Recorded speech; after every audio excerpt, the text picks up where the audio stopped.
Hi friends, இன்றைக்கி நம்ம வந்து சிம்பிளாக ஈஸியாக பண்ணுற மாதிரி ஒரு சாண்ட்விச் ரெசிபி தான் பார்க்க போகிறோம். Potato cheese sandwich. வீட்டில் இருக்கக்கூடிய காய்கறி வச்சு எப்படி சிம்பிளாக இந்த சாண்ட்விச் பண்ணி முடிக்கலாம் அப்படிங்கிறத பார்க்கலாம். இதுக்கு மெயின் இன்க்ரீடியன்ட் மொசரெல்லா சீஸ். இல்லைனா கூட பரவாயில்ல, நார்மல் சீஸ் வச்சு கூட பண்ணலாம். பட் இந்த சீஸ் யூஸ் பண்ணிங்கன்னா வேறு லெவல் டேஸ்ட் கிடைக்கும்.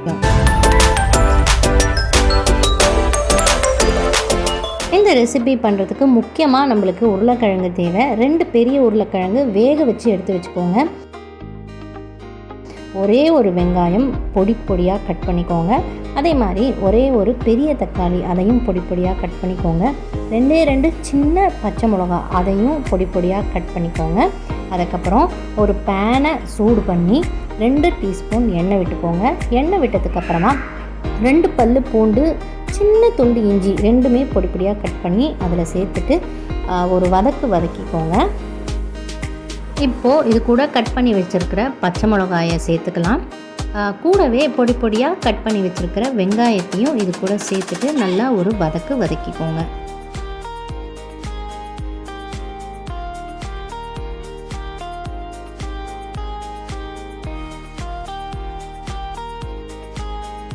இப்போது ஒரு 1/2 டீஸ்பூன் அளவுக்கு சீரகம் இது கூட சேர்த்துட்டு ஒரு வதக்கிட்டு ஒரு 1/2 டீஸ்பூன் அளவுக்கு மஞ்சள் பொடி நம்ம இது கூட சேர்க்க போகிறோம்.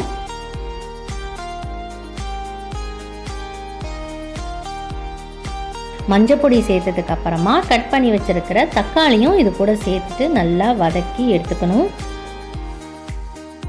இப்போது 1லேருந்து 1.5 டீஸ்பூன் அளவுக்கு உப்பு சேர்த்துக்கோங்க. உங்களுக்கு எவ்வளோ தேவையோ அந்த அளவுக்கு உப்பு சேர்த்துக்கோங்க.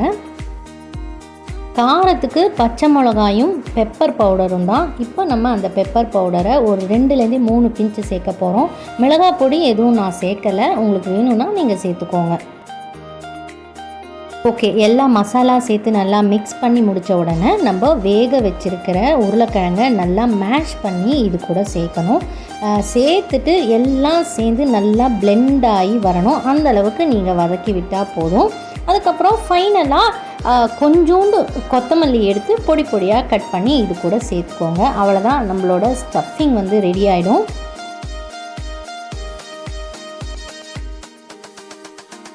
ஸோ இப்போ மசாலா ரெடி ஆயாச்சு. இதுக்கப்புறம் நம்ம சாண்ட்விச் எப்படி பண்ணுறதுங்கிறத பார்க்கலாம். இது பண்ணுறதுக்கு சாண்ட்விச் ப்ரெட் வந்து நீங்கள் வாங்கிக்கோங்க. அதில் ஒரு ஸ்லைஸில் பார்த்திங்கன்னா உங்களுக்கு எந்த அளவுக்கு ஸ்டஃபிங் தேவையோ அந்த அளவுக்கு நம்ம ப்ரிப்பேர் பண்ணி வச்சுருக்கிற மசாலா எடுத்து லைட்டாக அமுக்கி விட்டு நல்லா ஸ்ப்ரெட் பண்ணிக்கோங்க. ஒரு ஸ்லைஸில் இந்த மாதிரி ஸ்ப்ரெட் பண்ணி எடுத்து வச்சுக்கோங்க.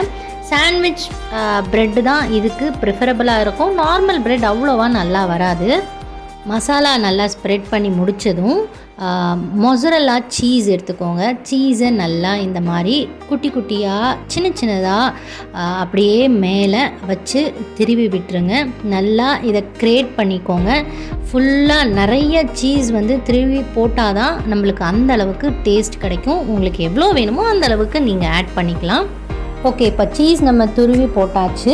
இப்போது ஃபைனலாக என்ன பண்ணணும், இன்னொரு ஸ்லைஸ் ப்ரெட் எடுத்து இதை வந்து அப்படியே கவர் பண்ணி ஒரு அமுத்தி விட்டுருங்க.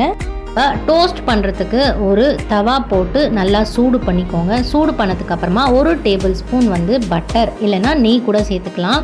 சேர்த்துட்டு மெல்ட் ஆனதுக்கப்புறம் நம்ம ப்ரிப்பேர் பண்ணி வச்சுக்கிற ப்ரெட் ஸ்லைசஸை அது மேலே வச்சுட்டு மேலேயும் ஒரு 1/2 டீஸ்பூன் பட்டர் இல்லைன்னா நெய் சேர்த்துக்கோங்க. இது ஆப்ஷனல் தான். அதுக்கப்புறமா ஒரு 1/2 நிமிஷத்துக்கு அப்புறமா திருப்பி விட்டுருங்க. அடுப்பு கண்டிப்பாக லோவில் இருக்க மாதிரி நீங்கள் பார்த்துக்கோங்க. திருப்பி விட்டதுக்கப்புறமா சுற்றி இன்னும் ஒரு 1/2 டேபிள் ஸ்பூன் வந்து நீங்கள் பட்டர் விட்டுக்கோங்க. இதுவும் ஆப்ஷனல் தான், வேணும்னா நீங்கள் சேர்த்துக்கலாம். அப்புறமா ஒரு தடவை திருப்பி விட்டிங்கன்னா நம்மளோட சாண்ட்விச் நல்லா குக் ஆகி ரெடி ஆகிடும். இது பாருங்கள், சூப்பராக ரெடி ஆகிடுச்சு நம்மளோட சீஸி பொட்டேட்டோ சாண்ட்விச். இன்னொரு செட்டும் நம்ம இந்த வீடியோவில் ரெடி பண்ணிகிட்ருக்கோம்.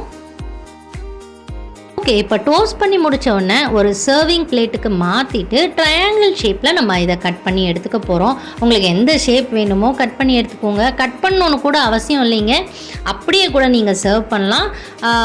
டொமேட்டோ கெச்சப்போட சர்வ் பண்ணிங்கன்னா சூப்பர் டேஸ்ட் நம்மளுக்கு கிடைக்கும். இல்லைன்னா வெறுமை கூட இதை சாப்பிட்லாம். வேறு லெவல் டேஸ்ட் தான். கண்டிப்பாக இதை நீங்கள் உங்கள் வீட்டில் ட்ரை பண்ணி பார்த்துட்டு எப்படி இருக்குன்னு எனக்கு கமெண்ட் பண்ணுங்கள். இந்தியன் கம் வெஸ்டர்ன் ஸ்டைலில் இந்த சாண்ட்விட்சை நம்ம இன்றைக்கி ரெடி பண்ணியிருக்கோம். ஐயோ, என்கிட்ட மொசரல்லா சீஸ் இல்லையே அப்படின்னு யோசிக்கிறீங்களா? தேவையில்லைங்க, நார்மல் சீஸ் வச்சு கூட நீங்கள் இந்த ரெசிபியை ட்ரை பண்ணலாம். நானும் நார்மல் சீஸ் வச்சு கூட இந்த ரெசிபியை எங்கள் வீட்டில் பண்ணி நாங்கள் எல்லோரும் சாப்பிட்டோம். சூப்பராக இருந்தது டேஸ்ட்டு. நீங்களும் ட்ரை பண்ணி பார்த்துட்டு டேஸ்ட் எப்படி வந்தது அப்படிங்கிறத எனக்கு மறக்காமல் கமெண்ட் பண்ணுங்கள். அடுத்தது ஒரு கிளாசிக் வீடியோவோட உங்கள் எல்லாரையும் நான் சந்திக்கிறேன். அது வரைக்கும் பாய்.